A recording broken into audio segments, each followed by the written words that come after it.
I'm Shane. And I'm Bo. We are Kentucky Fried Critics. Greetings, my most excellent friends. That's right. You guys know we're here. We're doing another fun one for you. This was super fun. I had a blast. It's going to be really hard to try to focus talk on this one and not slide into the others. The other ones. Especially with our new format, right? And we've definitely agreed we're keeping this. It's been fun. People seem to enjoy it. Yeah. More importantly, it's been fun. Yeah. It's been less work. It's been less work. We don't leave the room. Well, again, it's not even like work before. I don't have like 8 pages of notes. I only have 2. It's not even like it was like work, but yeah, like it's less work, right? Yeah. Like, I mean, even the part where we were recording started to feel like strenuous. Yeah. When you're like, man, we're like 3 hours in. Well, and we do this every time we get that far, right? We've done this twice now, right? Like, yep. But the only problem was the first time we started to get that long, we didn't actually change anything. All we did in the episode was like, oh, let's stop doing the intro bit where we tell people all the places where they can find us. That's a nice segue point for us to do that right now because we've not done it in a long time. So just in case people need to know where they can find us, that's going to be Facebook at Kentucky Fried Critics. It's real easy. Yeah. Instagram. Same thing. Kentucky Fried Critics. YouTube. KFC Riddick's. Yeah, we've still never been able to do anything, and we're not. No, now, because that is the home of the Riddick Rat. That's right. Because of that, we have a mascot. And so like we have to always keep that at this point.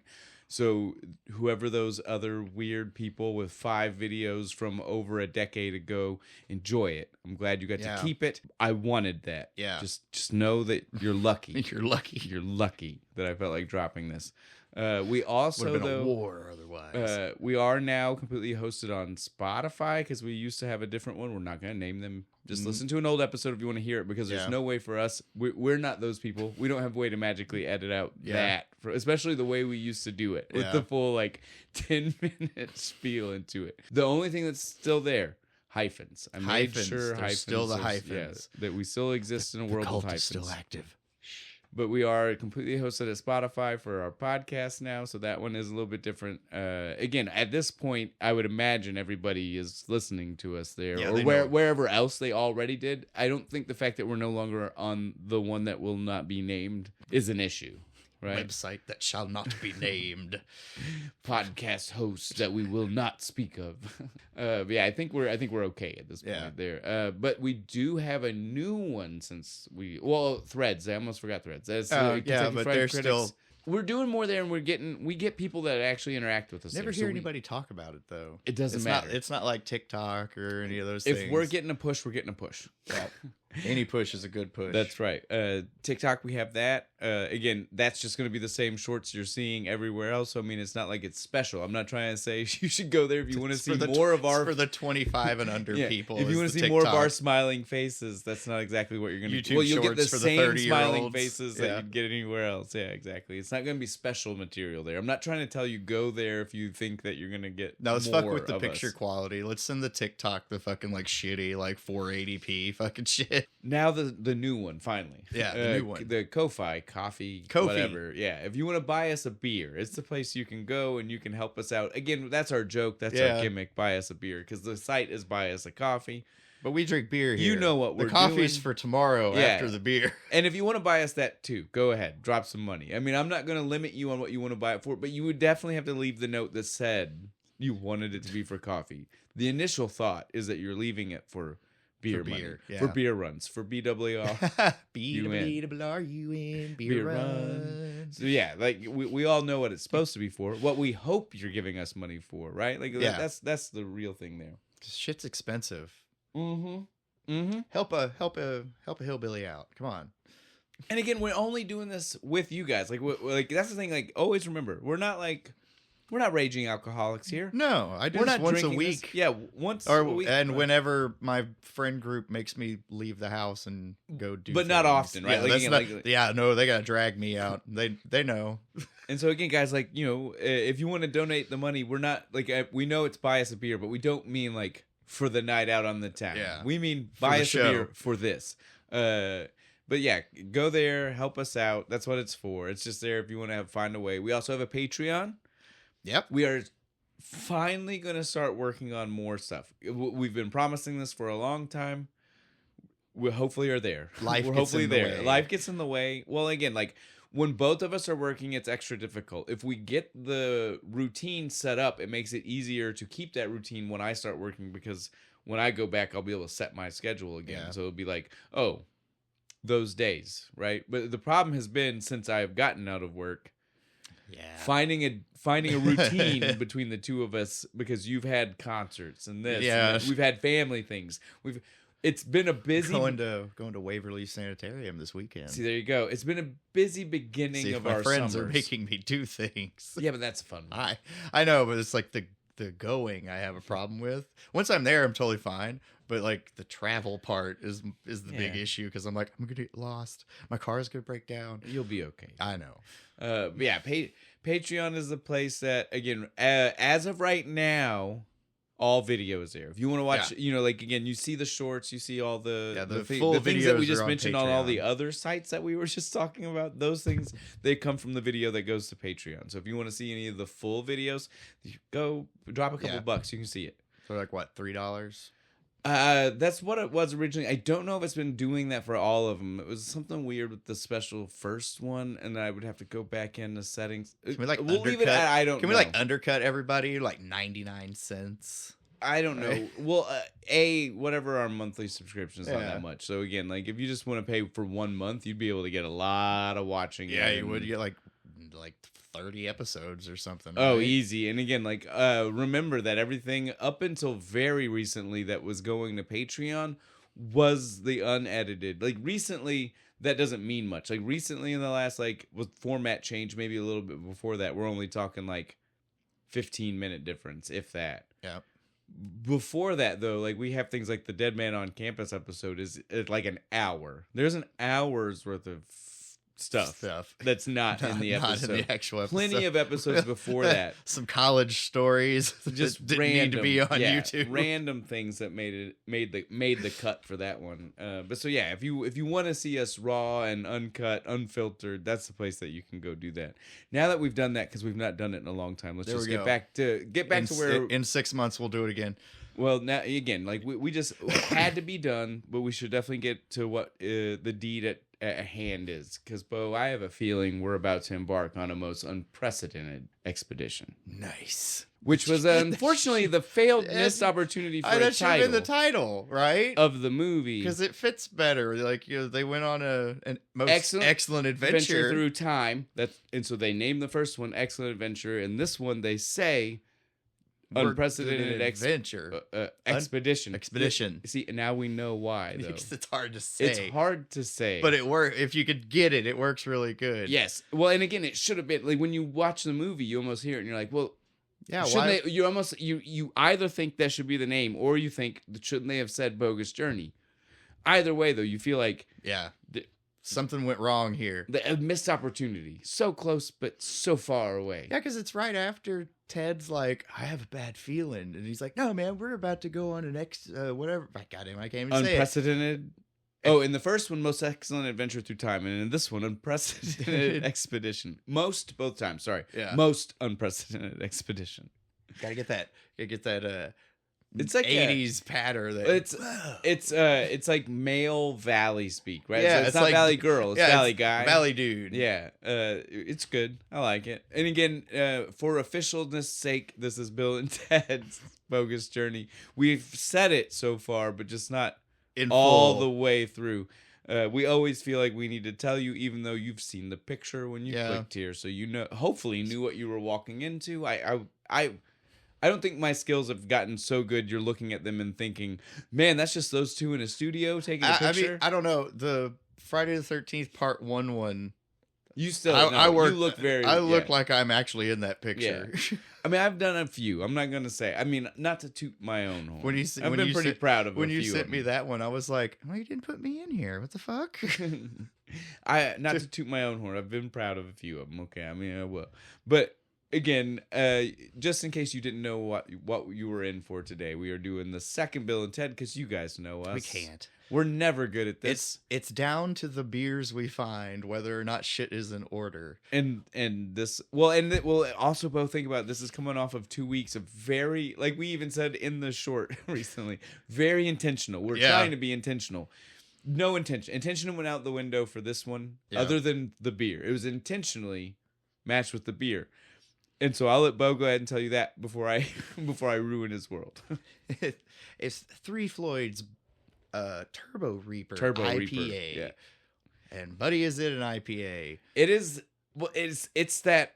It's the thing we say all the time. It's the good grapefruit. Yes, it's the one where it's like all bitter, but you can still recognize it like grapefruit. But it's not that like you're biting into a grapefruit. Yeah. Like, you know, like you recognize it as grapefruit, but you're not thinking to yourself, you're eating a grapefruit and you put the perfect amount of sugar on it where it doesn't make it sweet, but it's just all grapefruit. This magic golden ratio that you can never seem to hit. Yeah, never. Yeah, never. Just once in every like 3 years. That's the math. You should know that. Well, and that's what turns off most people from eating it in the first place. And maybe why they don't drink as much this as they should. Although I'm pretty sure this one does super well. I'm well documented as before we started doing this show, being just I hate IPAs. Mm-hmm. I have changed my mind. See, I'm a big boy. I can and things like this are the ones that really did it for you. I remember the first couple because you were like, when they are grapefruit, you thought that you were like, they taste just like the juice, and I'm like, no. Fucking ocean spray grapefruit. And I was juice. like, no. If you find the right ones, it's not that. And we got a couple, and you were like, yeah, exactly, kind of like this one, perfect. We love you guys. There's 3 Floyds. Yeah, 3 Floyds always does good. We started with a couple of theirs early Zombie on. Dust. Yeah, and like we love you guys. It's been great every time. I don't think we've had one that we haven't had amazing. Yeah, none of things them to have say been about. bad. Yeah. Do they do an ale? Probably. Or a lager, We'll or like look a stout or anything? Sure we should try those. Sure, we'll go look through what all they have. I think we did a stout. Like, wasn't the Christmas the Alpha Klaus? Oh yeah, that was. Yeah. Again, maybe a non-Christmas one though. Just a regular one. Yeah.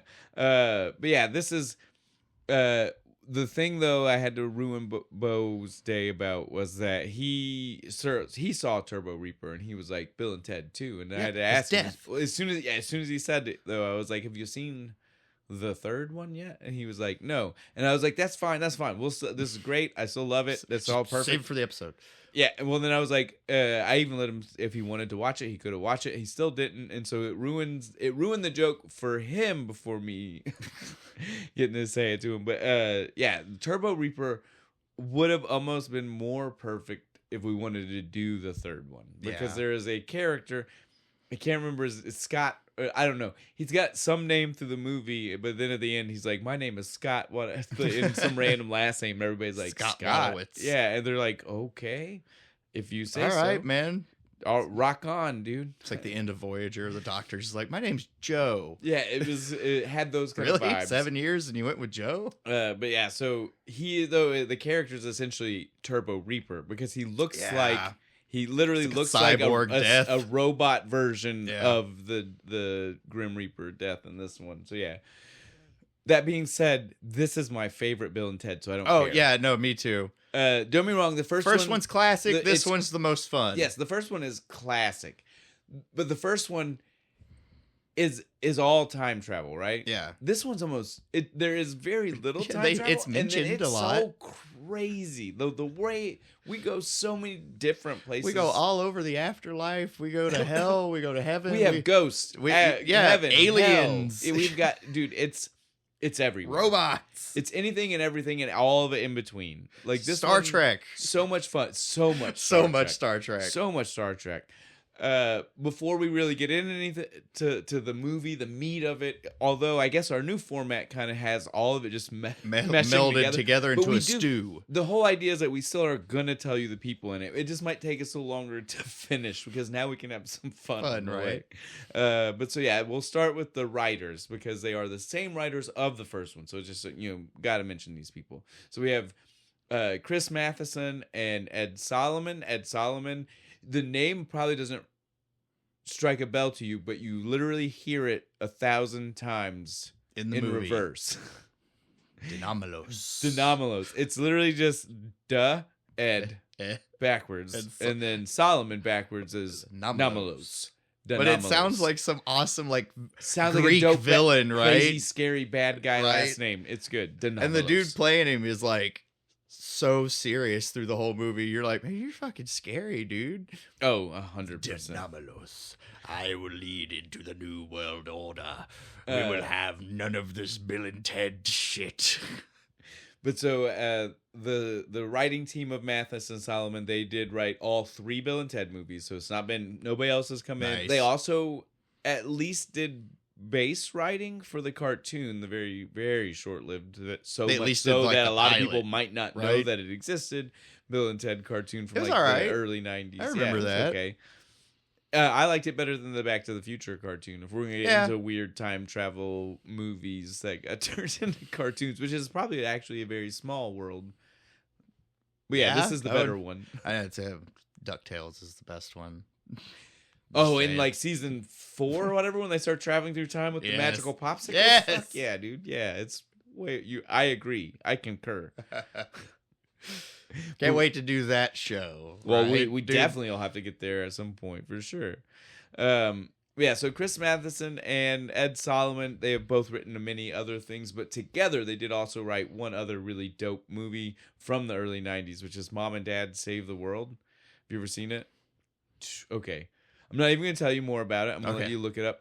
I'm also not going to let you... Don't start throwing out guesses because I don't want to blank. Yeah. Because, dude, you couldn't even begin to guess the craziness that is that movie. It's got Uncle Joey from Friends in it. No. Okay. Just wait, dude. Just wait. You couldn't, told me not to guess. I did. And I mean it. Stop. Chris Matheson, though, on his own, has also written a couple of things that we of our age range, the Zennial, Millennial, whatever the fuck you want to call the group, he wrote the screenplay for a Goofy movie. Nice. I love that one. And the teleplay, which we've discussed this, I guess is the same thing, but because it's for television, you say teleplay. He wrote the teleplay for Stepsister from Planet Weird, one of the early Disney Channel. I remember that. The DCOM from way back. DCOMs are great, dude. But yeah, that should be a Patreon series. Like when we actually get people, we just do a bunch of DCOMs. Oh, dude, I'd be down for it. But yeah, so he is responsible for one of them. So if we had to do it, that's probably where we could start now because we got a connection. We could throw back to one. Ed Solomon has written a few things on his own. He let's see, give me a second. So sadly, I have to mention one that we all have to forgive him about a little bit because he was not the sole writer. He was just part of a writing team, and who knows? Studio may have fucked this up. He was in the back. He was making the little paper footballs, not paying any attention. He is one of the people responsible for the Super Mario Brothers movie in the 90s. Okay. Again, I enjoy that movie. I love that movie, but for the wrong reasons. It's not because it feels like the video game. The writers definitely made a movie that had nothing to do with Super Mario. But it's got like Dennis Hopper. It's fun. John Leguizamo in it. It has fuck all to do with the game. But so he is one of the writers responsible for that movie. But he was a writing team. We'll forgive him. Yeah. But he was probably the one being like, that doesn't have anything to do with Super Mario. They like smacked him with a fucking ruler. Shut up. Now, on the realm of screenplay writing and us still not really knowing the difference. Somebody. Comments. Marandino, dude, explain this shit to us. You know what that shit means. But so he was the screenplay writer for Men in Black. Nice. And the Now You See Me movies. Now You See Me. With the magician shit. I like those movies. Those were good. There you go. There's a third one coming out soon, but I did not see his name on the credits for that one. That doesn't mean anything. I'm both happy and sad. I don't know what step in the process screenplay writing takes. Right? I like people having work. Well, he might have it. That's what I'm saying. I just don't know if he had it already and it's just not listed on. I don't know how these credits work because we don't know what the job does. Could have just bought it out from under him too. Who knows? Yeah. Who knows? But yeah, so those are our writers. Again, they're great. We owe all of this world to them. Round of applause. Way to go. Bill and Ted has truly tested the every generation likes this movie. Yeah. You can show a 5-year-old this movie and they're gonna love it. Well, I mean, again, like the fact that we have had it for another fact that they brought a third one came back. Yeah. The fact that there was enough audience reception. Again, it's truly just it stood against time. All puns involved here, since they both waited a long time, and it is time travel to make that one. But yeah, they well, it's been a long time, getting from there to here. Don't. We're not no. Sorry, I had No. I did it to you the first time we had a chance to do it, so I mean, I'll leave. You're allowed one. I was allowed one. Yeah. Everybody's allowed one. Yeah, I got a good one. That was good. It was my fault, too. It was. You led me into it, too. I did. I even had a second to think about whether to do it or not. Our director, I'll go ahead. I'll use that to leave our writers behind. Our director here is Peter Hewitt. I only even want to mention directors for two reasons. One, this dude he's got a cool couple of movies under his belt that I think you're going to be like, well, fuck me. Yeah, that's pretty dope. All right, nice. But on top of that, I had to mention it because it's not the same director. Oh, it's not. It's the first one. Who did the first one? Stephen Herrick. I did not look the guy up. He might have done. He might have done better movies. Yeah, right. I don't know. Don't let me.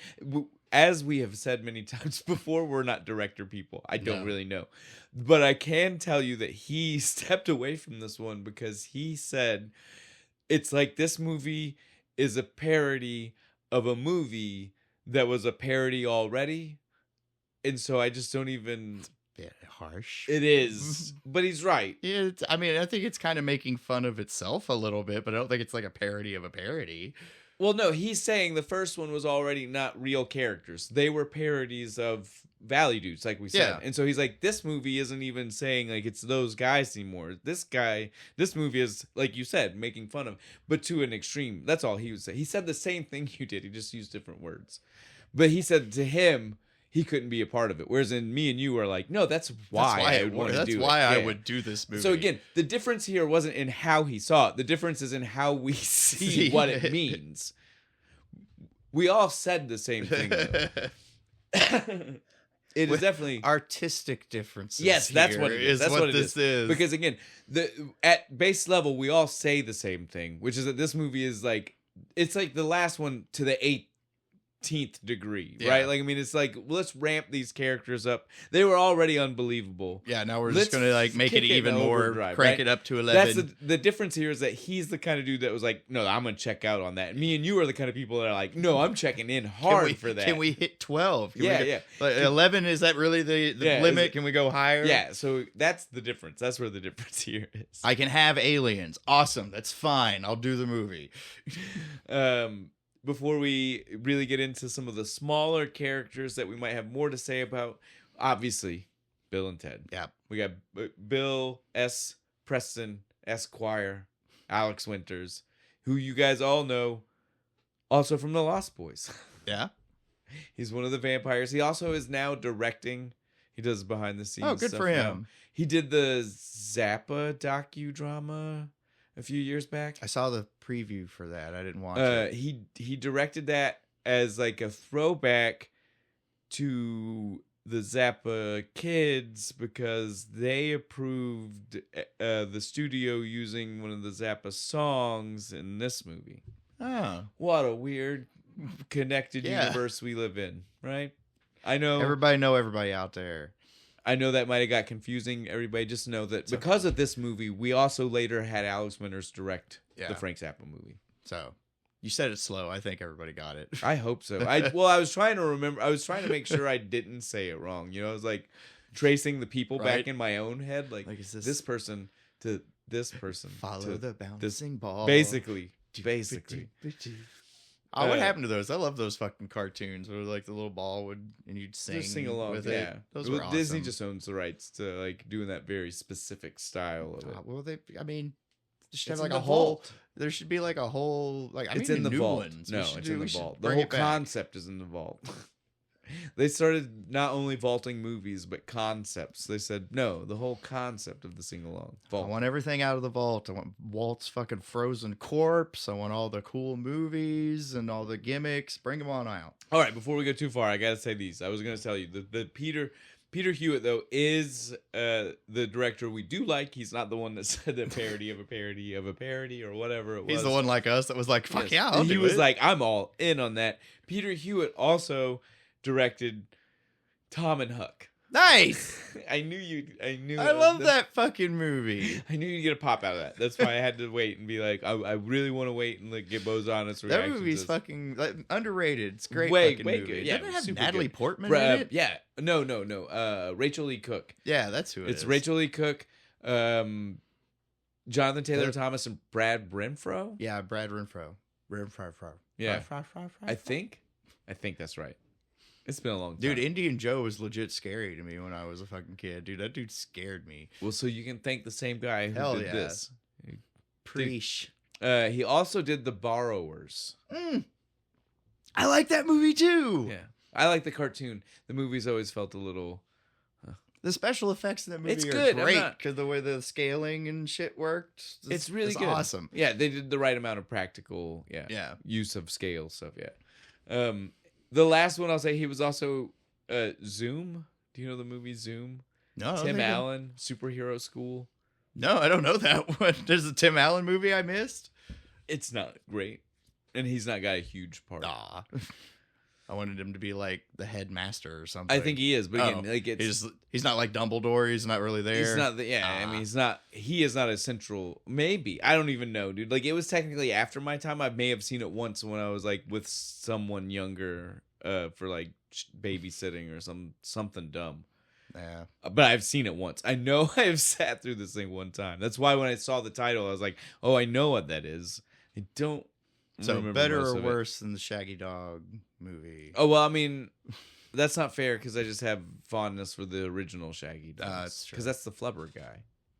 Oh, yeah, it is. Flubber guy. Yeah. We talked about that. We talked about that on Flubber. On the show. Go watch that one, guys. I have bad memory. That's okay. So again, we already started. I realized I backtracked after because we jumped ahead to Alex Winters before I got to say the part about the movies. It's okay. We didn't really need to say a whole lot more about Alex Winters. I think we were good. We said the couple of things most people might know him from. Keanu Reeves. We don't even need to spend time on. Who's that? Well, in this he was Ted Theodore Logan. Never heard of. What a weird name, Keanu. Like that'll never get over. Cool breeze in the wind or something weird. I don't remember exactly. Like, that's one of those factoids you learn at some point. You didn't know this? He is a cool breeze in the fucking wind. You can look. He used to do this. Again, it's just the reason you don't see it now is because he did it so many interviews in the early '90s that now he doesn't need to explain it anymore in interviews. Yeah, but if you want to go find it, you can find him. You can probably find a supercut of him like saying it over and over again. Yeah, different interviews. But yeah, if you want to find out exactly what it means, you can look it up when we're finished. For sure. Of course, it fucking does. But no, it definitely it has a cool as fuck. It's something fucking cool. As if Keanu Reeves wasn't cool enough, and he is. I am not trashing him. Fuck him. My name means handsome. Yeah. Again, Keanu Reeves is cool, dude. Yeah, that's true. I wish I was that cool. Again, like I was right to say, this is not a Spielberg moment. Don't let Bo try to fool you. We all think Keanu Reeves is cool. He's the greatest. He's the coolest dude in the world, and he's been proven to be cool in real life. Right? Like, there are multiple. You know how like occasions, most of the time you're like, I like that guy, and then somebody goes, well, no, and you're like, oh, everybody's got cool nothing shit bad to say about this guy. Isn't he the celebrity who like, stuck on a bus with people one time, and he like bought them all like tickets home afterwards and shit. Yeah, dude, like he rented like a car and loaded them up in it and drove them to a a hotel, limo or something. Yeah, like, it was like a party bus or something. Yeah. He was like, "Fuck cool this, dude. Guys, I got you." Keanu Reeves, cool guy, in lots of cool movies. That's the problem here. Is I don't know what else we need to say about him. John Wick. He's John Wick. Well, he's also in Parenthood, and he's in dude. I could do this all day. This man's been in 1,000 things. What I will point out about John Wick himself being in this movie when he was in this movie. This movie released 1 week after Point Break. So at the same time in 1991, you could see fucking, Patrick Swayze and Keanu Reeves fucking high octane police versus the bank robbers. He's not an idiot in that movie. Or you could see him. Whoa. Now the funny thing is, both of them are technically surfer bums. I know. It's Like, they're don't twins. be wrong. They're twin brothers No. separated at birth, right? Ted would never have surfed. You can tell by his clothes. Yeah. But he definitely is still using the cadence and speech like surfer bum. He hung out style. with surfers. Well, again, they were long. They're long lost brothers. The movies take place after they did meet up, right? And so like they both bled onto each other's personality just a little. That's bit. why there's just a hint bit. of Ted in Point Break. Yeah, exactly, dude. Are you trying to remember his name? I can't. I can't either. Don't feel bad. Don't feel bad. It's been ages. I want to say Brody, but I'm like, no, that's the other one. Yeah, that's Patrick Swayze. It's okay, dude. Don't do it. Don't do it. It's gonna hurt my brain. Yeah, well, but that's the problem. It'll freeze lock everything. 5 minutes later, cut to me just collapsing from aneurysm. Outside of those two, there are big two. Obviously, who's the next one we should mention? George Carlin. George motherfucking Carlin. Fucking Rufus. Dude, and the way he plays Rufus. Like he's all in on this character. He is. He's the other actor who's doing this super serious, but you wouldn't expect it from him because he's a comedian, but he still manages to drop the driest fucking jokes. I feel like I don't even know, because I've seen him in so many other parts. I've seen him in other serious things, not being nearly as serious as it's so crazy, the juxtaposition to see George Carlin in these fucking situations, unzipping a woman's and just like fucking, but then still woman's skin suit, delivering very serious lines, talking about how he's got to save these two dumb knuckleheads from history so that way they can save the future. But he says it so serious, so you believe earnestly, everything right? about it. I love it, dude. But then he'll immediately turn around and drop a joke. I feel like the George Carlin that decided to do these movies is the same George Carlin that decided to do Shining Time Station. Like, again, like, just because he was like, people are really not going to understand me and my choices right now. It's like, but I don't care. I'm having fun. Right? That's all that matters. But I love it. It's like when Sean Connery did that Zardoz movie. He's just like, this just sounded fun. Like, right? I love it. I'm glad he's here. Well, again, and he's reprising his role from the first one. And again, both movies not actually that, like, we all know Rufus, we know the character's name, he definitely is important, in it, but he's not in he's both movies. He's not in either one. He's in like very much. He That's drops in the first one. He drops off the phone booth out. He's like deuces. In this one, he tries to save the day. And then we don't see him until so much goes on, you forget that he's a character. He's supposed to be lost in the time circuits, right? Like, so much. Forget all about it. Not even a hint of him. Nope. And then at the very end, it just pops out of that Miss Wardrow. Yeah. What a weird crazy 80s hair lady fucking pulls her head off. Greer. We're getting there. Fucking woof hair though. It was out to here. But yeah, dude, 3 cans of Aquanet minimum. It's good. It's worth it. George Carlin, I feel like, again, this is what I'm saying about him. He so little time. But you'd been mad if he wasn't in the movie. Oh, I would have hated it. Absolutely. I'm going to set you up right now. You know, the third one was made after he died, so there is no. Yeah, I know. It's why you gotta bring me down, man? Kristen Shaw. You know what I'm talking about? I'll show you after this. She's a comedian / actress. I think she was on SNL for a few years and stuff. I probably know her face. I think that's who it was. Like, watch me say that and maybe be completely wrong. Totally say the wrong person's name. I'm picturing the right person because I did just watch it with the kids. But I'm definitely maybe not saying the right name. Right. Or the right name at all. Like, you're being really polite. I might not even be saying the right person's name. I could be doing that thing where you like, you over, man. You know, where you like put the wrong name in your head. Yeah. I could be completely messing it up. But so someone is playing Rufus's kid, because you like random nice factoid moment. In case you didn't know, the way the movies are set up, the first one and then the second one and then I guess that one, the future is always supposed to be 700 years from whatever the date in the movie is. Yeah. So again, when we get to the third one, it's 25, 30 years after the second movie was made. So again, it's like that much further in the future. That's why Rufus is now dead. Like, you know, like it's time travel. It's timey-wimey. We could get... They could have been like whatever they needed to say. But if you watch the movies... But point of contention, if you look this up on Reddit, people fucking argue about this. Because they're like, so wait a minute. I thought they were like 16 in the first movie, which would mean it's like a 5-year time jump to the second movie. Yeah, that's what I thought. Because they even say something like enjoying their 5th year in the 21st century. No, they say the 5th year, which definitely implies a 5-year jump. But I'm just telling you, if it was 5 years, then technically, this is why I was telling you this. This is what you can find the arguments on Reddit. Because the on Reddit, so here's the thing. The future, we definitely know. Denomalos tells us. Yeah. Is whatever 91. So it's definitely, I guess we can do this. So it's 2691. Yeah. So if this isn't 91, it's only 698 years. Yeah, so he's jumping the gun. Maybe. But again, so people I grew tired of waiting. So the 5 years in story is the only thing that really messes up just being able to like write it off like, no, they were definitely just 18. Yeah.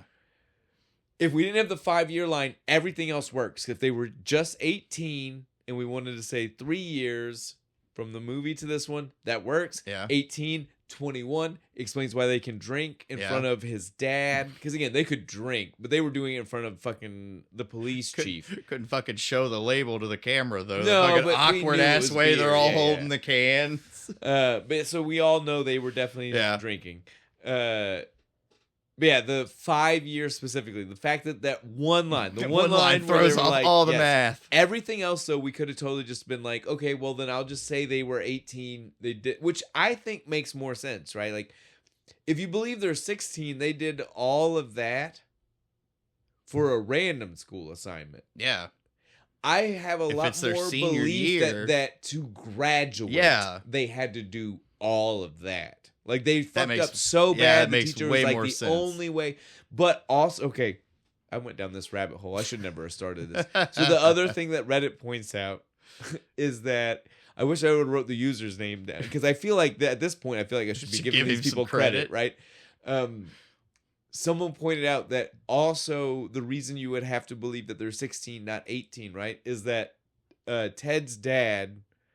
Chief Logan, I guess I don't even know if he was chief yet in the first one, but whatever his dad's name was, something Logan, Cop Logan, yeah, Detective exactly, Logan. Detective Logan, maybe in the first one, threatens him with going to military school. Well, if he was 18 and they were supposed to therefore be graduating, military school wouldn't be a threat because you would be in charge and be able to say, I'm not going to military school. When he comes up and he's like, it's not too late. I was like, no, in this one, it's way worse. Because no matter what, no matter if you want to believe time jump or if you want to believe they were 18, no matter what, they're at least 21. Yeah. It is the girl's 21st birthday. You can see the sign at the party. And then B, they're drinking beer. So the boys are 21. No matter what, in this one, they're too old to go to a military academy. Should they have, and all four of them. They're old enough to join the army, but not go to an academy. And all four of them do it. The girls do it. Like, they're all four, like, oh no. And it's like, none of you guys should be afraid of that right now. Okay, we gotta stop. But I don't even remember how we got there because we were still talking about Rufus somehow and got there. But we will move on down the line here. I already said you already admitted it was a rabbit hole and you shouldn't have started. I shouldn't have started. Yeah, so I'm not going to try to trace our way back out of that hole. We're just going to keep digging a different way. Yep. We're going to go sideways now. We're not going to go down. We're going to go that way now. Sometimes you just take the pun too far. I feel like we might have taken this too far. Miss Wardrow, like I already said, is played by Pam Grier, who she is not even a character. Like, this is what's fucked up, right? Do you believe that she was always... Was there ever really a Miss Wardrow? I don't think so. So then we were getting very timey-wimey is what you're telling me, right? Because, like, we're dealing... Like, that's so Doctor Who time travel because we saw them interact with her at a point before we saw the bad guys hit... arrive in... But since Rufus was stuck in the time So he arrived 4 circuits years. of time. He arrived 4 years earlier, decided to start the Battle of the Bands thing, and then patiently waited for the Wild Stallions to get there. Listen, if that's your theory, then I want to say to you, doesn't that mean that they were never supposed to be the people who fixed the future? That literally Rufus is the person who has made them be the people that fix the future by mingling with the events that much? Not even like before the first movie, he says it's just that he helped one assignment. That's that's minuscule in the light, like what you just said though, that he went back 4 years to do all the things to make sure that on this, and then also went back and fixed their school report, which guaranteed they'd end up in the place in the second. You get what I'm saying? The amount of manipulation there. Fucking I'm with Captain Janeway. I hate temporal mechanics. But so my point to you is that if we really go down this road, at any point, like Rufus is the one that decided. Rufus is the actual meaning of the universe. Well, I mean, he's at least the one that decided they can. I don't feel like he just picked up. He always says that it's the future. Like the future knows this. I feel like he made the decision. I think he did too. He didn't tell anybody else. We don't know his reasoning behind this. We don't know his motivation. It's just to fuck over his gym teacher. Maybe the only reason. It all comes back to that. I should have won that sit-up competition in 27. Thank you, because that is a good segue point for our next actor, which is going to be Chuck Denomalos himself. He is played by Joss Ackland. He's a British actor, obviously. Yeah, you've seen him in something. He's a very well-to-do guy. Yeah. He's very trained, very on top. He is on record, a professional actor, on record as saying he hated this. Didn't want to be here. Come on, Michael Caine liked working with the fucking Muppets. What's your problem? Just saying, that's what he's on record for. Now that being said, I'll go back to what you already touched on a little bit. If we didn't have him and Carlin playing this completely seriously, it was like so earnestly real. Yeah, like they're in a drama. This is a high sci-fi drama that these guys are in the comedy movie that Keanu and Alex are in. No, 100%, and it makes it. If we didn't have them being so serious, so over the top, it wouldn't have worked. It would not have been what we. It would not be the beautiful. No, it would have been too schlocky that we got right. That officially, I would say, wraps up our big people, right? Yeah. I wouldn't say we got anybody else. The only things, real quick, I'll wrap up for us, real quick. No interruptions. This isn't going to be like everybody else. We'll go down this as we got Hal Landon Jr. is back as Ted's dad. Captain. He's a captain in this one. I don't know if he was a captain in the first one. I knew it was in my notes. I was like, I'm going to wait. I know I've got it. I know it's here. Well, because in movies, it's chief or captain. You never know. Yeah. They go one way or the other. Captain in this one. He was back. Patrick McNamara was back as Bill's dad. Both times in both movies, Bill's dad, tiny. Yeah. I would even forgive you if you didn't remember that he was in the first one. If you only remembered Missy, because just the joke that he's with her in the first one, right? But he was indeed in the first one. Yeah. He was in this one. Also very small in this one. I'd forgive you for not recognizing him, because he looks awful in this one. One scene leaned up against the fucking wall, sadly eating a Twinkie. Just and let's see. I feel like someone else. Oh, Missy. I did it. Yeah. I did it to myself. Amy Stoach, who played Missy, she is also back. Those are with them and Keanu, George. They're the only that's our returning. Deacon, because we see a younger Deacon than what was in not the same Deacon. Yeah, he's a baby. So one thing I want to tell you though is Hal Landon, who played Ted's dad, his dad is also in the movie, playing Thomas Edison. For the brief walk out of the very beginning of it, the brief walk out of our old friend Thomas Edison. Yes. I appreciate that. Fuck him. The Faith No More guy is way cooler. No, that's what I was going to say. That's the next one I wanted to say. I was like, because to me, Thomas Edison with Hal Landon was a good segue into the next one, which is Faith No More. Fucking Jim Martin Sir James Martin. Sir James How the American Martin. guy got knighted. Because he's just that fucking awesome. Good. I appreciate the fuck out of this. That is also what I appreciate. It ties into the next thing. I love the drop of station throughout the entire movie. It's the kind of thing as a kid I didn't appreciate how genius it was, right? Like, because you can't, like, you know, like every time you watch it, it's almost like new. So when you hear the first time, you forget that we're running into station again. When I watched it this time, dude, he yells station when he comes out. The evil robot us's yell station. Dude, the constant name drop. If you hadn't seen this before, you're like, are they just trying to like get over now, a new I saw catchphrase somewhere or something? Now listen, I saw somewhere that it was all a typo. I don't know what that I didn't see any more. What was it supposed to? I don't know. That's what I was gonna say. I saw no more. So this might be one of those like it's completely urban made up. Hollywood myth. Because you feel like if that were true and we knew that, we'd know what it was supposed to be. And maybe there is more to it. I just didn't see it in some way. Because again, I look through a lot of random bullshit while I'm doing. Like I'm usually watching the movie 4 times plus looking through this while hearing the words. It gets distracting because sometimes I gotta stop and look at the movie and I look back and I'm like, where was I? It's all getting jumbled together. I gotta mentally put everything in the right spot. Yes, but so I don't recall seeing them say specifically what the typo, which is why I feel like maybe it's not true. Because we would know what it was supposed to be. Yeah, that'd be one of those that's like one letter off. The fuck but I can't think. What is one letter off from station? Nothing. Slation? Nothing. Well, but you're forgetting early 90s autocorrect. No, that's true. So it could have just been, you know, like Word in Microsoft. Sitcom. Microsoft Works, because it would have been old enough it wouldn't have even been Word yet. It would have been Works. You remember when it was the Works? Sorry. Throwing back the old school. Fucking Windows 95, man. Exactly. Windows load up some fucking Doom and some Minesweeper. The only other station is a good way to drop into.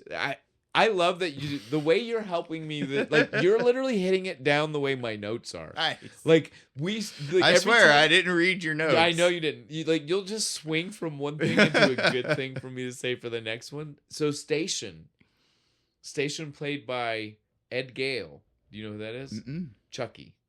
Oh, cool.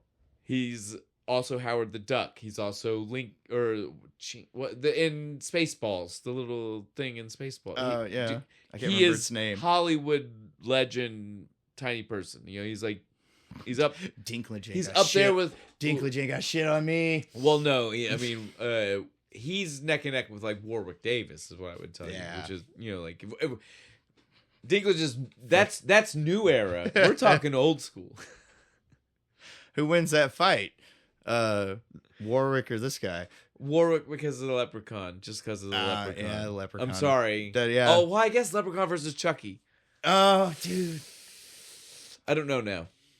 Stop. We can't. And Willow. He's got Willow. Yeah, we're gonna be too off the. And Professor Flitwick. I think he wins. I don't know, dude.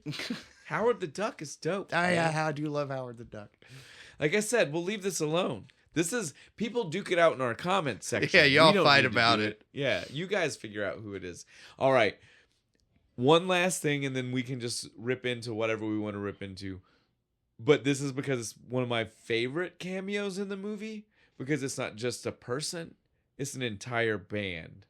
Did you see? Fucking Primus. Primus is the band at Battle of the Bands. Which I have to say, though, why?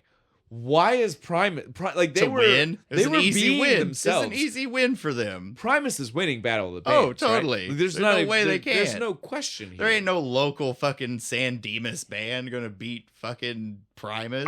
I mean, Jesus Christ, Bill and Ted weren't, and they were destined to write the song that would change the future. You're gonna bring a fucking shitty Kiss song up against Primus in the early 90s? Get out of here. Try and knock God from God gave rock and roll at this venue with a bunch of indie bands and stuff. Yeah, I'm gonna knock that song. I'm gonna knock that. You're gonna get booed off stage. But now tell me though, was it not? It was a great way to end the movie. Okay, That I agree with, but real life, you're getting booed off against stage. Primus for sure. The people who were there to see Primus would be like, "What is this?" That dude in the front row with the Primus T-shirt, like, he's throwing something. What man. is this traditional song? Right? This traditional rock and roll. Get that out of here.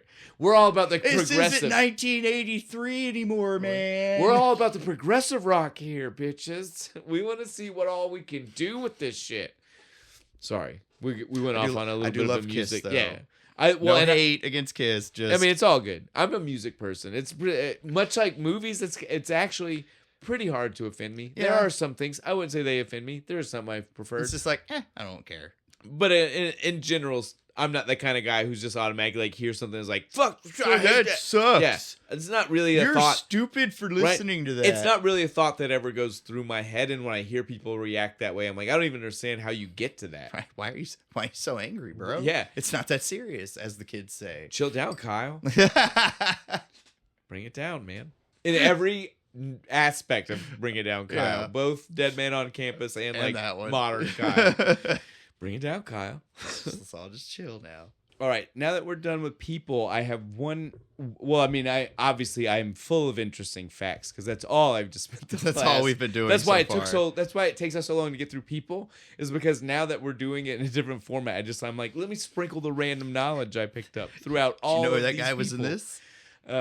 Oh shit! And then we do have to mention one more person. Fuck, we didn't mention Death. Oh, we didn't. How did we skip past? Oh Death, my dude? god. So obviously He's in a bunch of shit. well, and he's also like in a bunch of this movie. Like, I mean, Jesus, we talk about George Carlin's in nothing, and then we skipped over Death. What are we doing? He's in like the last half of this whole movie. Well, and he's scattered through the first because he makes a little entrance. No, his entrance is so cool. Okay. It's totally William Sadler. Stop. Yes. before we do it to ourselves again, William Sadler. And again, as Bo said, he's in everything, dude. Like, so if you watch Tales from the Crypt, he's been in tons of episodes. He's in the episode with the electrician and he like electrocutes people. He's like the Grim Reaper in an episode 2, almost doing this. He is also in the Demon Knight movie. Yeah. He's the first person who was the Demon Knight. He was the first one killing. Well, no, he wasn't the Demon Knight. He was the other one. The Demon Knight was Billy Zane. Because he was, okay. I love Billy Zane. I do too. But so, again, though, William Sadler was in that. He was also in Bordello of Blood. You might not have known that. He's the mummy. I did know that. Well, our viewers, it's not always. I want to show them up. I got to keep my cred. Also, Die Hard 2. Shawshank Redemption. Rocket Man, he's the commander. Yeah, dude. Again, disturbing behavior. He's in a fucking Star Trek Deep Space Nine. Deep Space Nine. In my notes, it literally says, "Let's see if Bo recognized the DS9 connection." Oh, totally. I wrote him as Sloan through my entire notes. I'm glad that you got it. I'm not a DS9 fan, but I was like, I still know who he is, and I'm gonna make sure. I was like, if Bo didn't, I would feel bad. Mad at me. Yeah. I got all the other Star Trek references, but in you the didn't get this but one. I didn't get that one. I would throw that in your face every time we talk DS9 after this. I would be like, how did you not? I don't like DS9. I got that one. I don't do it, but you did, so I can't. You went. We're doing the Our Man Bashir episode where he's just like all through it, and he's like, remember when you forgot? All right, and now that we're completely done with people, now that we again we apologize. We apologize. Again, you've also seen William Sadler in 1,000 TV shows, like more TV shows than I can tell you. His IMDb is huge because he is that type of dude. Like he's not on he's not a guy who's like full seasons. He's a guy who's popping in, but doing like big characters. Like, you know what I mean? Like it's like a character from a show you'll remember. Yeah. Forever. I'm the 3-episode arc villain bad guy of or this something. episode. So again, William Sadler, we love you. We're sorry we forgot you. It's just we got caught up in things. We're excited. You're still alive. George Carlin was dead, so we had to throw him. We definitely had to throw him a bone for sure. Right, he is still alive. Right. Yes. Okay. Good. You're good. But yeah. So it is what it is. Now I can tell you my factoid that I've been jumping at the bit to tell you. So we are in a time travel movie. We need to tie it to other time travel. I mean, the beauty of doing time travel movies is that you get to have kitschy jokes about other time travel things, right? The mall that they went to for the Building Emporium, it's the same mall from Back to the Future. Is it It's the same the mall. same one? Same one. Twin Pine Malls. Yes. They don't name it. Lone Pine. Sorry. Yeah. So I don't. That's one of those things. Like I seen it listed, and I don't know if they mean filming location, if they mean they're trying to say it was. I just know that in the somewhere it is supposed to be the same mall. Nice. I would imagine filming location, right? Like, That's what I would think. They filmed it in the same parking lot, is what they're trying to say. That's what I would think too. I would imagine. This is the problem about when you find some of these things, when you cross-reference them. Yeah. They just get copy and pasted to so many different places. It's hard to even find more information sometimes. They just say that. Speaking of fun film locations, the very first open shot of the movie, it's fucking Starfleet Academy. Or headquarters. Or the planet with the super fit people where they tried to kill Wesley. The amount of use this a lot. The amount of Star Trek in this movie. Again, you guys might have noticed when we did our whole intro and everything until we got here, we made a lot of random Star Trek references. It's because the movie is full of them. The movie did it in such a way that we felt like we only do justice to the movie by sprinkling our own in. Yeah, as clearly the writers were huge fans. So we, again, like Bo already said to me, and I knew this, so they film at what's the name of the rock? I can't remember. It's like Devil's Rock or something. It's Vasquez. It's Vasquez Rock. That's what Devil's Rock, I think, is what it's called in one of the thousands of TV. Again, it's a location that's used in lots of TV shows, lots of stuff, but very famously used in early Star Trek as many times as they could get away with. Yes, watching that episode when they're commiserating. So I can relate. I do that too. It's like when I'm sad. And then after, just drink beer and watch Star Trek. What's funny is shortly after the scene where they watch it, they get thrown off of it. So again, the exact same shot too. Them going up it. It's awesome. I love it. They twist the color. Yeah. Did you see it? They like literally while you're watching, they twist the color just a little bit so that way it matched the color. Shut that little 60s grain a little bit. Had that pinkish sky for no reason. Yeah, dude. I. It's one of my favorite parts of the whole movie is when they recreate the Kirk going up the rock shot. It was good. So I want to do that one day. This movie, as Bo already said, is very different from the first one. It's time travel, but on the edge of time travel, right? Yeah. The only time travel happening is from the evil evil robot us's. So we have Chuck Denomalos. He's our bad guy. He's Rufus's former gym teacher. Which you don't find out till the very end of the movie. It's one of the best jokes. It's so He's good. just like, my old teacher, my best pupil. And then the fucking end of the movie, end. he's just like, he was my gym teacher, sit-up champion of 2077 or whatever the fuck. It's so good, dude. You're just like, oh, what? Where did that... Again, coming from... Hour and a half to get the punchline. Coming from the two serious people, too. Yes. Like, it was so good. But he has created two, as he would say, automatons. These are mere automatons. Did you hear? He doesn't call them robots. He goes, I have made my They have been programmed to my will. I love the way he fucking talks. Yes, dude, it's so good. But so he sends the evil robot Bill and Ted's back to just wreak havoc on the Bill and Ted timeline. Yep. He does not... I don't even understand what his end goal is. Just... He doesn't like the idea of a utopian. He doesn't like peace towards all men. He never specifies. I guess you have to read his book that he hands out later. He does hand out. Yeah, he says this will be the new history after my changes have been made. Fucking dudes that are just what a shithead. Yes, dude. Oh my god. Sir James. It's he sends them back, and then they kill. They do. They do. They totally kill Bill and Ted. They succeed. They also succeed in running off the princesses. Like they do really like the plan goes according to plan. The problem was never them. No, the movie like you think back sometimes, and you might think to yourselves like, oh, they just weren't good. No, they performed perfectly, flawlessly. Just one little tiny kitsch in the plan. The kitsch here being that. Apparently, you can just come back from the dead. The kitsch here, it really is. There's one linchpin. We always talk about this. There's like sometimes there's that linchpin. That linchpin where if you could change one thing, it could actually have. And it's small. It's a small thing. Could change everything. You know what the small thing was? If Missy wasn't having a seance that night, they wouldn't have been. They wouldn't have sent to hell. They just would have aimlessly wandered around. Because I don't feel like they ever would have yelled for death for the Grim Reaper to come back again. Like we do meet him before they go to hell. But hell is what makes them call for him again. Yeah. If they were just walking around as ghosts, if they were jumping into Ted's dad and the random fat cop. Death keeps following him. He keeps every time they turn around, he's doing his fucking seventh seal entrance again. The seventh seal reference is something we have to talk about because it's not even just when he does that. It's the same tone that in the movie. The fact that they're playing a game is from Seventh Seal because it's chess. Like all of it. Like they stole their death from Seventh Seal. From Ingmar Bergman. Is it Ingmar? I think so. Ingar? Or Ingar? It's one of the two. From Bergman. Well, let's go with that. From Bergman. They stole from Bergman. If you haven't seen it, it's classic. It's really good. Like that's film school level film. Yeah, it's. I mean, even I can't shit on this. You'll learn yourself something. Go watch it for sure. You want to like masterclass of like dark and cinematic fucking movie. There you go. Not a lot of dialogue though. But that was our linchpin. If Missy wouldn't have had the seance, it would have changed everything. Yeah, that's very true. But yeah, so they go to hell again. That's what I want to point out. Bill and Ted were never supposed to go to hell, right? Like they weren't the kind of people whose souls would have went to hell. Like I'm a little surprised their spell worked because she's like all evil spirits, and I'm like, well, they're not evil. They're just kind of dumb.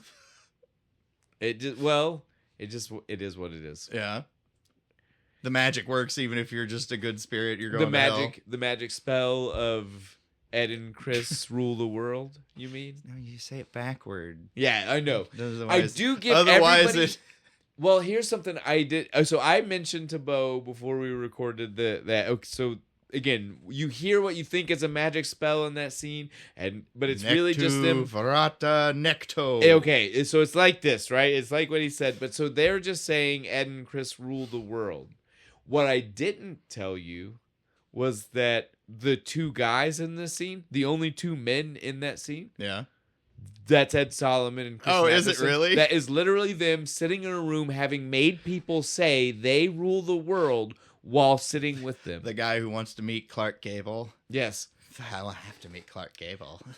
And what's funny is, so again, they're the writers. They also, if you go to IMDb and you want to look up those characters, right? The characters' names are the stupid-looking guy and the dumb guy, or it's very stupid funny. Guy and the dumb guy, or it's the ugly one and the stupid guy. It's like the stupid-looking guy and the ugly-looking guy, or something like that.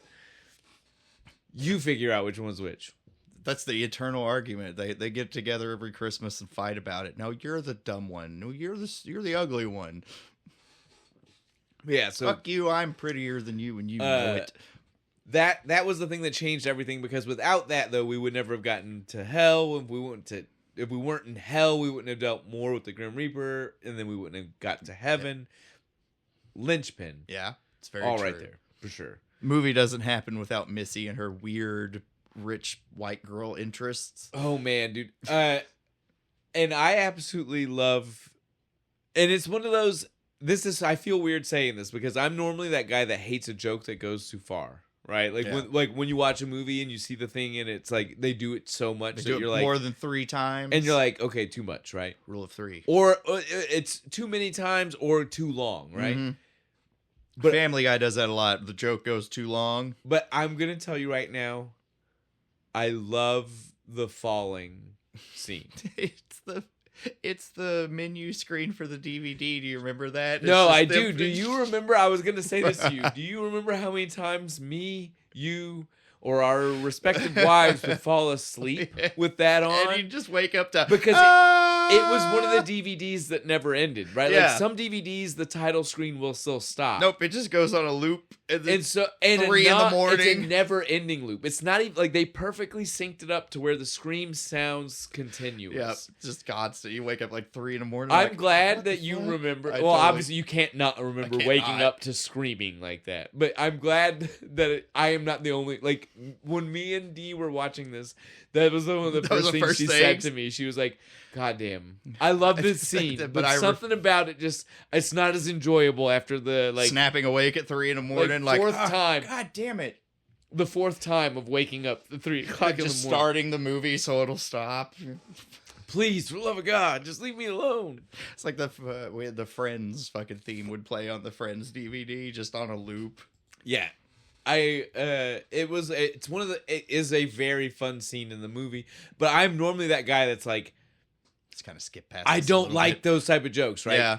Dude, I have always loved that. I love the scream. They stop, they talk to each other, they scream. You want to play 20 questions? What are you? A mineral? Are you a tank? Whoa, totally, man. Yeah. Dude, I love it. And then they smash into the rock. And again, like, the conversations they have, not even, like, again, I'll give the writers, they did great. It's always fun interacting between the two of them. The kind of shit that they say to each other after they actually die in the movie, like, is great. Like dude, I'm gonna leave you my Megadeth collection.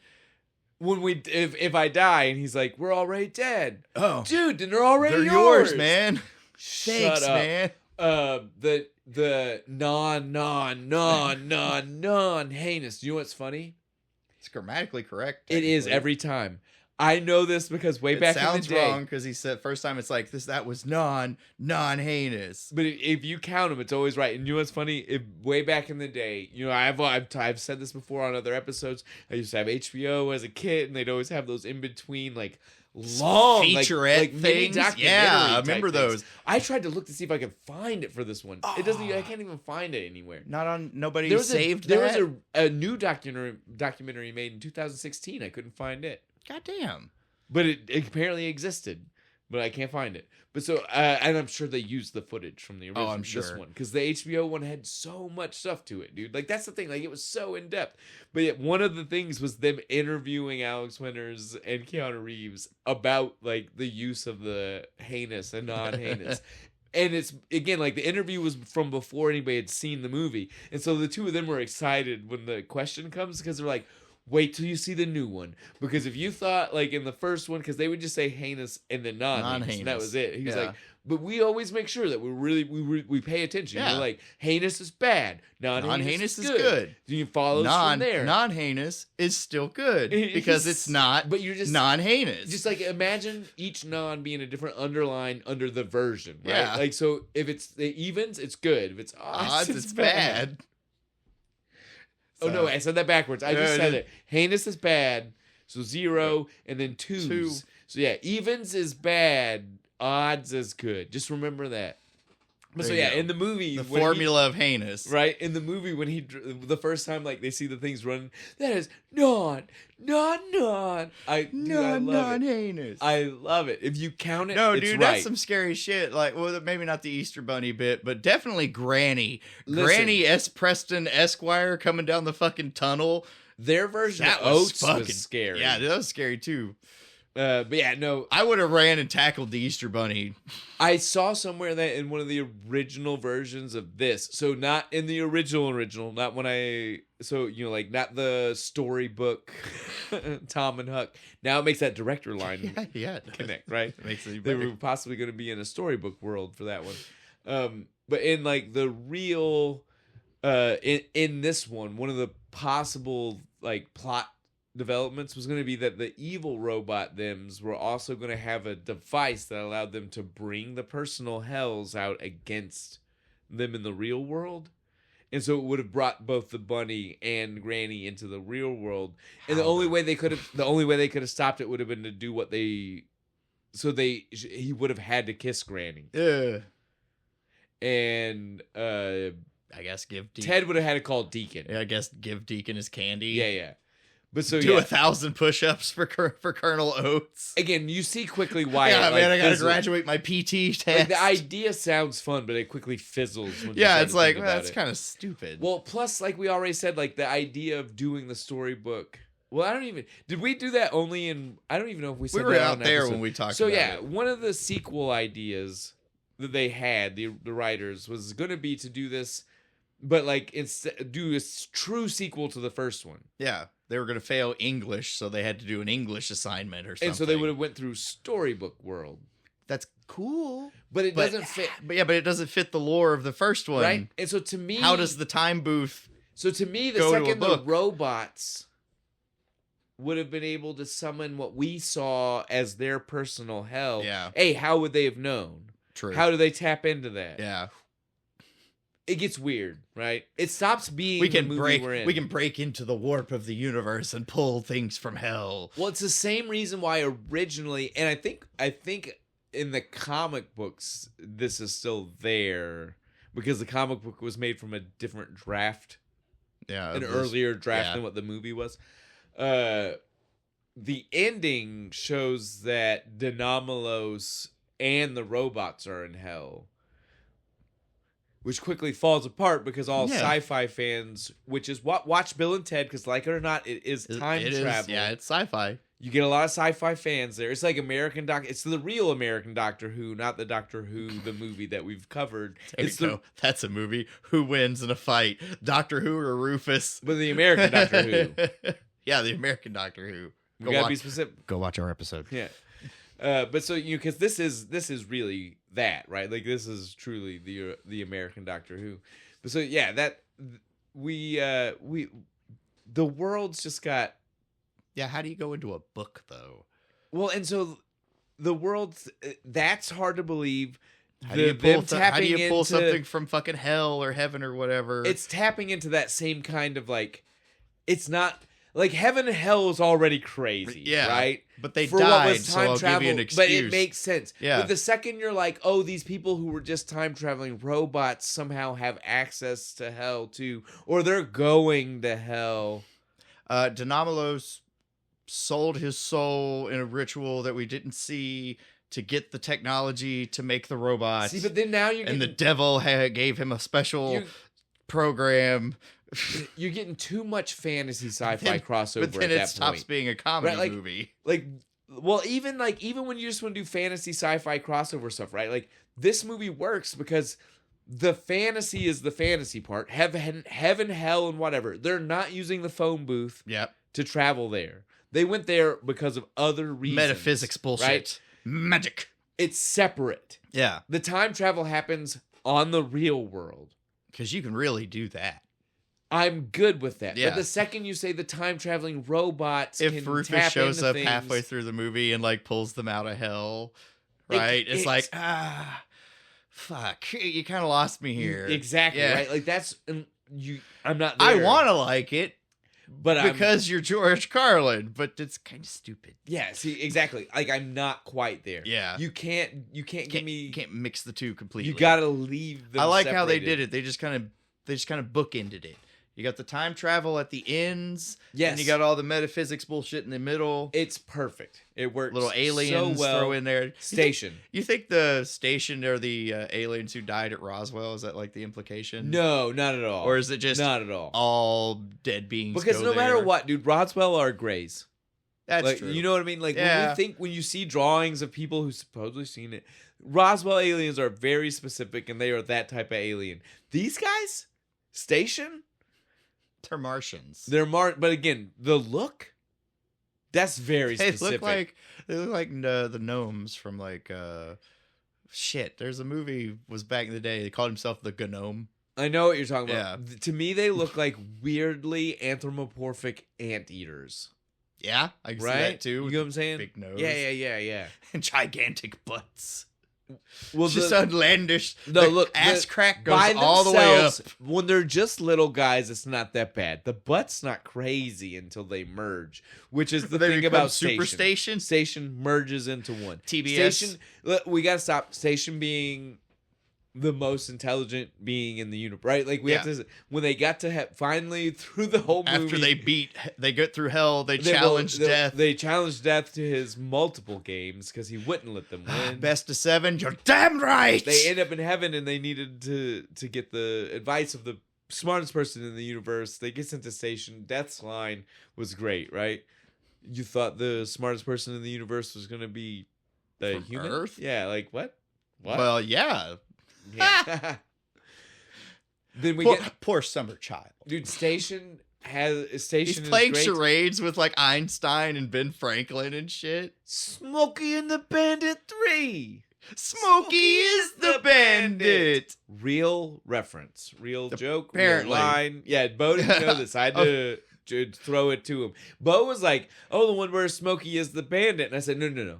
In real life, that's not. Well, I mean, there is that. But you never saw that. You never watched the one. Yeah, I was like, Smokey is the bandit. Saw it at Movie Warehouse years after I saw this movie. I was like, oh, that is a real movie. No, it's so Smokey and the Bandit 3. I should have watched it. Yeah, Smokey and the Bandit 3, real movie. Yeah. Smokey is not the bandit in the one you can rent. Yeah. But there was a cut originally for test audiences where Smokey was the bandit, where Jackie Gleason was both the police officer chasing and the guy who was running. It was just too deep for the test audiences. No one got it. Everybody complained. It was a real like in-depth analysis of a man trying desperately to like catch himself and find himself, and they just didn't get it. We got robbed. The crazier thing than even the movie. No, I'm sure it was trash. Well, no, I'm sure it was nuts. I'm not trying to say that wasn't nuts, but to me, the crazier thing about all of this than the movie itself is the fact that there's a joke about it in this movie made in 1991, like a decade after that movie came out. Yeah. But nobody, like, this is pre-internet. Nobody knew a thing about it, right? It was post-internet, like way post-internet world. You told me it was like 2010 or something. Yeah. When the world was like, oh fuck, that was a really real thing. Knew that happened. That there was actually a test one made. They just reshot all the bandit stuff. Like in 1991, the world in which people knew that was true and understood the joke was so small.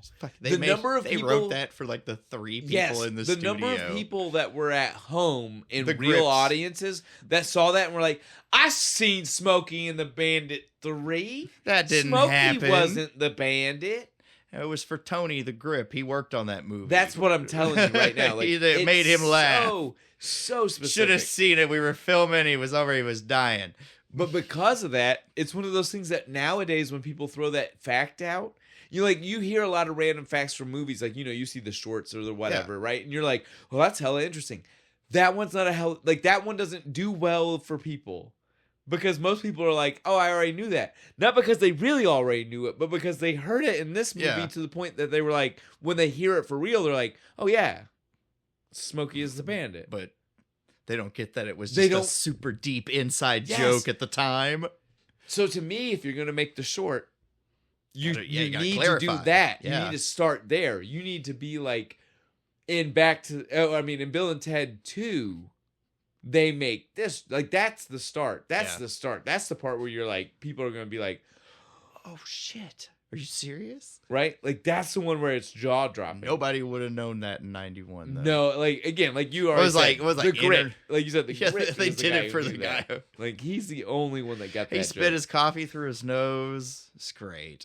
Yeah, so then they make their way through there. They go back. Station comes with them to help. Again, they were asking for help. I don't know what they wanted per se, because they weren't very specific with no, they just said we need somebody to help us beat something. The evil robot us's. I gotta give it to God that God said, let me give you a guy who can make other battle droids from nothing, because just wouldn't you expect dustbusters wouldn't you expect the plan to be like maybe less violent? No, God said battle Go droids. Fuck them up. Battle droids v battle droids. That's what I want to see. He just wanted to see cyborg battle. That's all he wanted. And so now we get the good robotusses versus the bad robotusses, evil robotusses. I don't even know if it thems. Shouldn't we be saying the thems? robots? It's the good robot themses versus the evil robot themses. It's not us's. Yeah, I'm not up there. I'm not up there. That's right.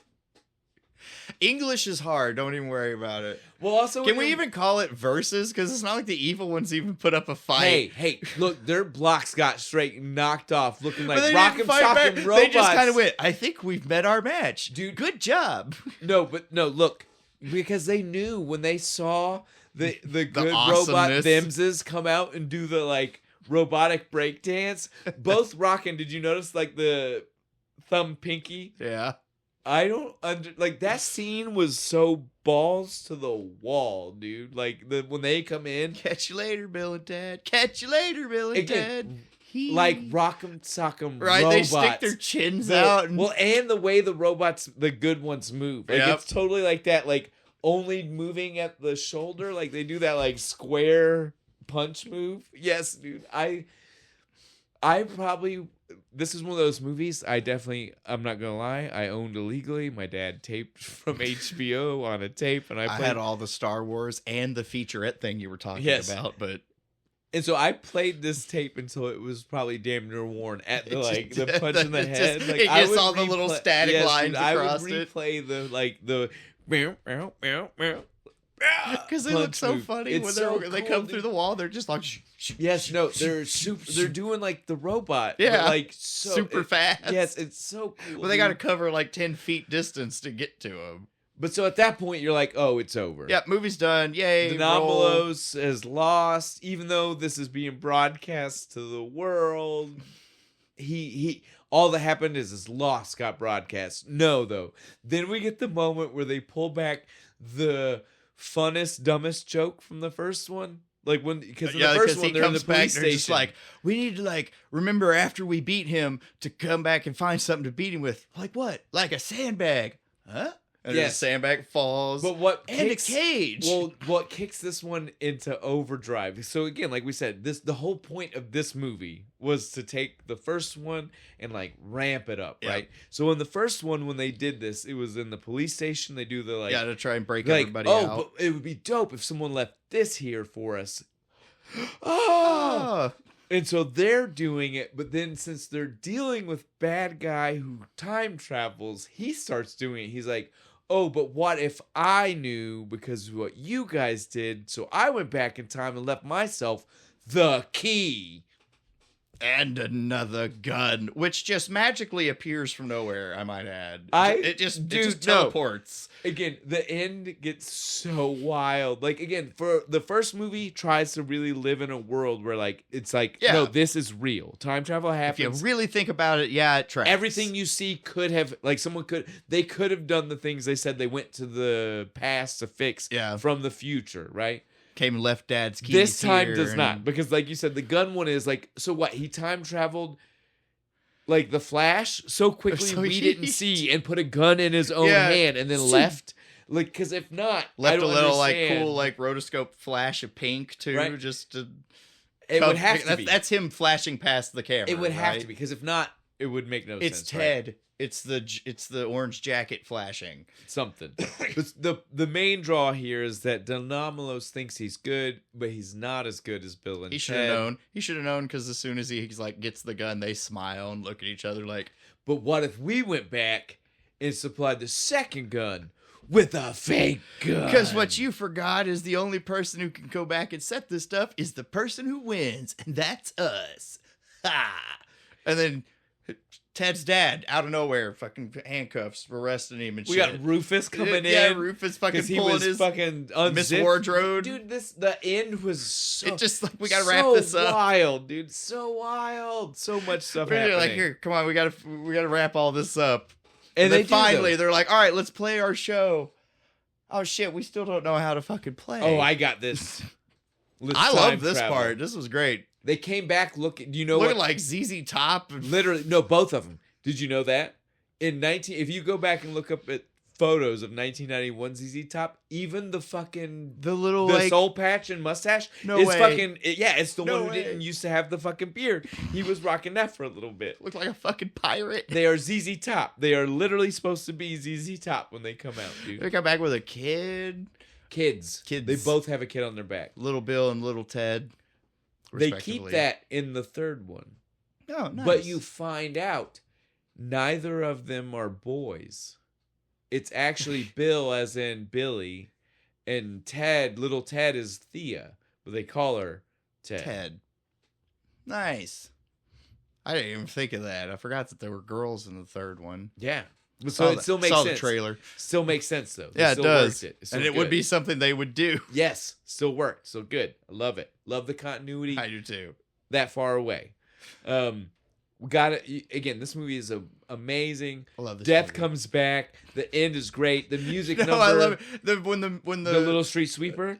Yeah, he does his little rap thing. Yes. I came up with that. Yeah. It's not his. It's famous. It's a famous line. the little street sweeper. Yeah. Come dance with With the the Reaper. Reaper. Yes. Oh, but the way he delivers it. Apparently, Reaper rap is all the rage in the in the because newspaper that at went the number end of one it. by itself. He didn't even need the Wild Stallions. For that one. It was all him. He was a guest spot. He's got his own He is though thing now going. officially a member of the Wild Stallions, right? Like we can agree. He's got He a was on solo. stage. He's got a solo tour going. You know. Their giant show in the Grand Canyon. It's one of the things that's mentioned. I love the fucking all the newspaper shit. The first band to play on the moon. That was one of good. them? Yeah, dude. Like, oh man, the movie closes out with Sold out. First band sell out the moon. That's right. Excuse me. So apparently there's somebody got there first, but it was a small show. Now, originally I was gonna come and talk to you a little bit about some of the stuff that happened in the third one that disproves some of the stuff that happened in this one. And now, well, I probably would have saved that originally because our new format doesn't work that if we want to go back. Yeah. We would have been like, this is a double episode. But also, you didn't watch it, and so I don't want to spoil anything for you. So now I will definitely wait. We'll which find means another we beer. are officially at the end of our show, but we still need to do our new one. Our new segment. Piece, our thing. I still haven't came up with a name. I still need to come up with... It's fine. We'll find something one day. Never try to do it on the spot. Comment section help us out. Unless you were going to look in your notebook and read it to me. I don't want to hear nope, you. I have nothing. I know you don't. I could see from the look because you did the... And it was like, Bo, if you're not telling me, don't try to think. We're going to come up with a good one. One of those things, just like I thought of something a week ago and then forgot to write it down. Completely fucking forgot it. That's how it works. We Yeah. need to remember to write. It needs to be important enough. We'll remember to write it down. Exactly. But so until we come up with a better name, it is just the thing that takes you out of the movie. Do you want to Bo, go? Me? Do you want me to go? You went first last week. I'll go You first go this first. time.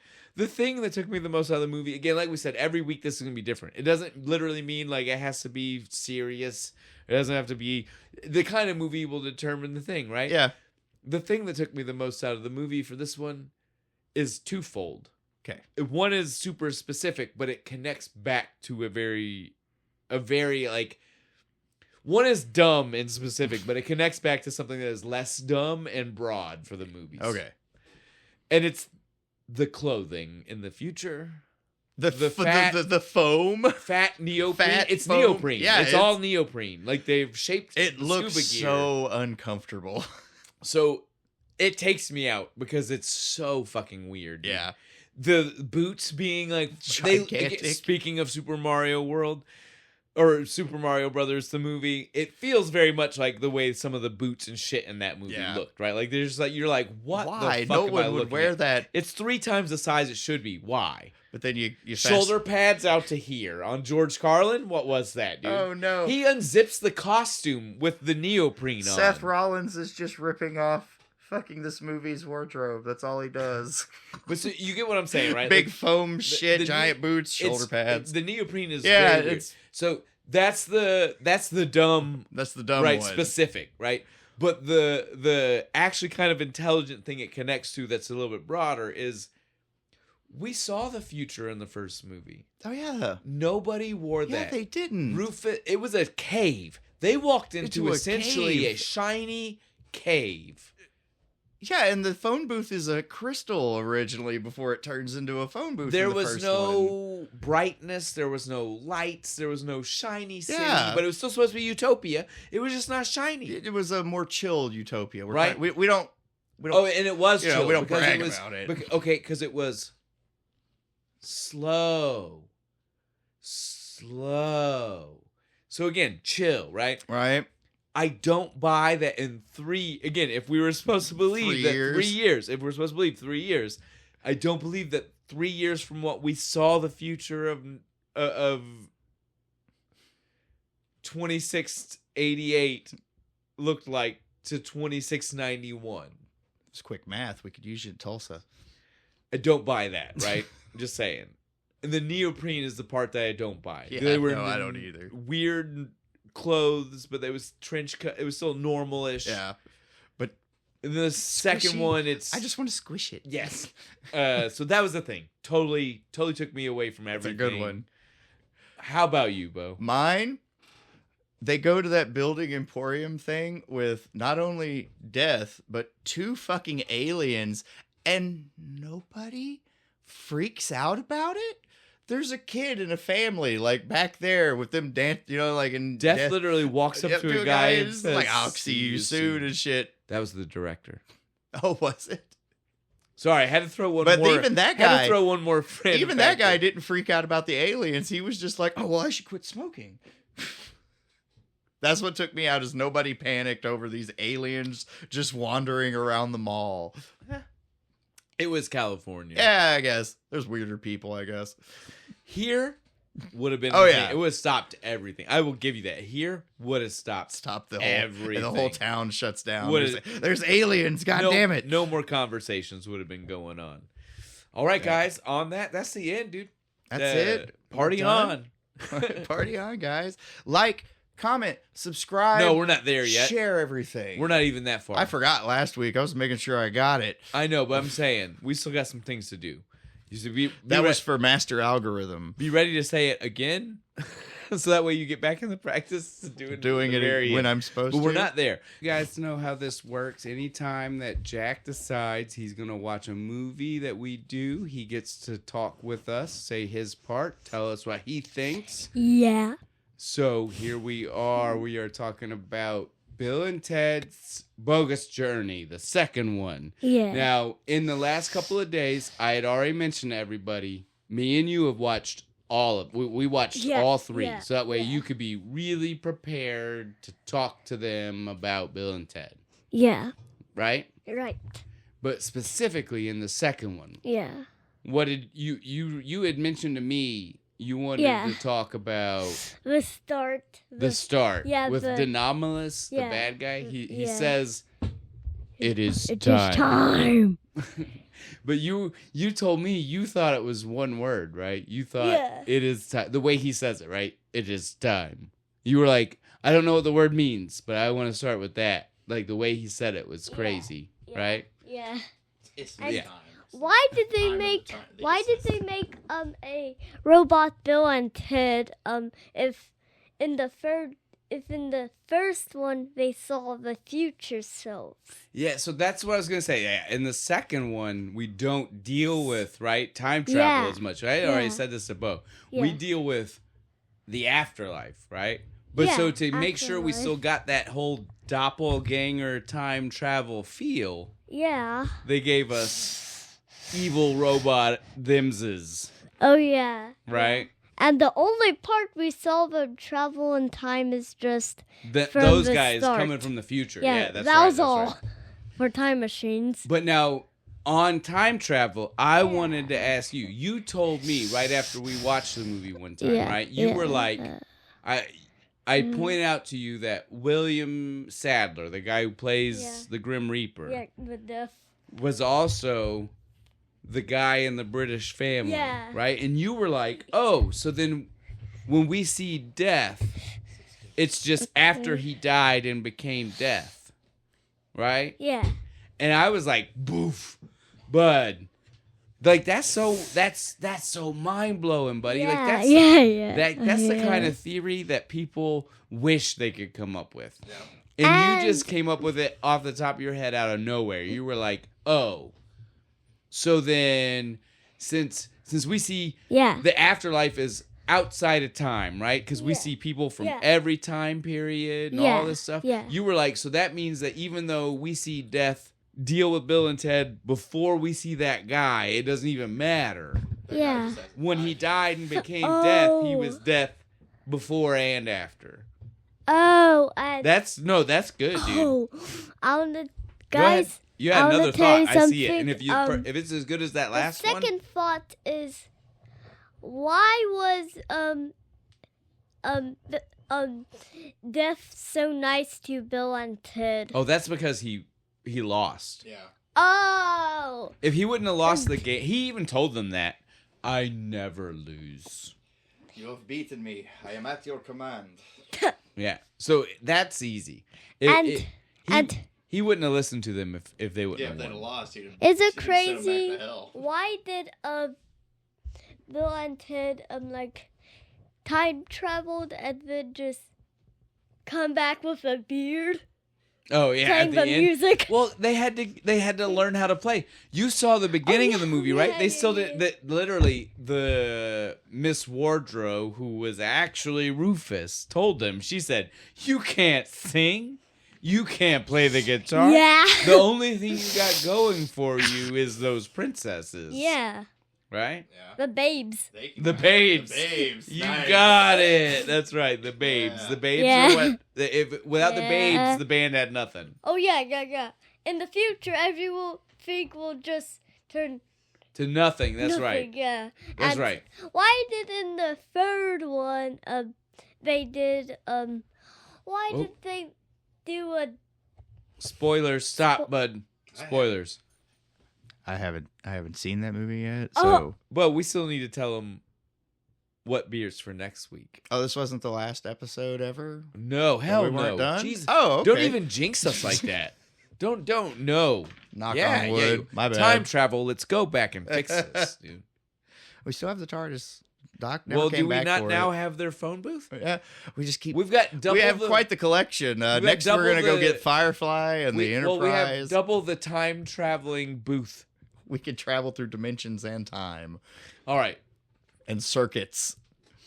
Seriously though, Bo. And next week we're gonna be doing Highwire Brewing's High Pitch Mosaic IPA. That's a You mosaic. guys know we've been doing this. We told you when we first started we'd be doing several more because Highwire was nice enough to give us like A 4 bunch. baseball themed titles. beers, right? So we got another baseball movie coming at you, and this time we decided that we were gonna do Bad News Bears, classic. and we're doing the classic. I like that Yes. you said classic because I feel both of them Nothing, are classic. yeah, nothing wrong with Like Billy Bob one is Thornton. one but is not technically the year number length for classic yet. Yeah. I think. Although hope technically not. I'm so old it might yeah, be. it might be, isn't it? Like Don't. I'm not. We're not I gonna stopped say it myself. on air. Yeah, we're not saying it on air. But, Because it's gonna make me feel but bad. we're going with the true classic. yeah, like the, I was saying, the so old I one, don't- obviously. So I don't feel bad about myself anymore. Also, we almost forgot. We were so excited. We Oh gotta tell yeah, them. This was good. Yeah. I think we said a lot at the beginning. That's why we forgot to Yeah, say we more forgot. now. The Turbo we were, Reaper We were is really great. putting them over in the beginning. Well, we love Turbo we Reaper. love 3 Floyds. They haven't done us wrong this whole show. Yeah. On that note, now we're done, Bo. Are we done? Is there something you want to tell Okay. everybody now? I'm Now, ready. now. This is my moment. I don't want to ruin it. All right, you guys, seriously, you gotta like, you gotta comment, subscribe, share, tell your grandma, figure it out for her on the tablet, and just put it in front of her and let her watch it. Give me the hours. Don't call the wrong time.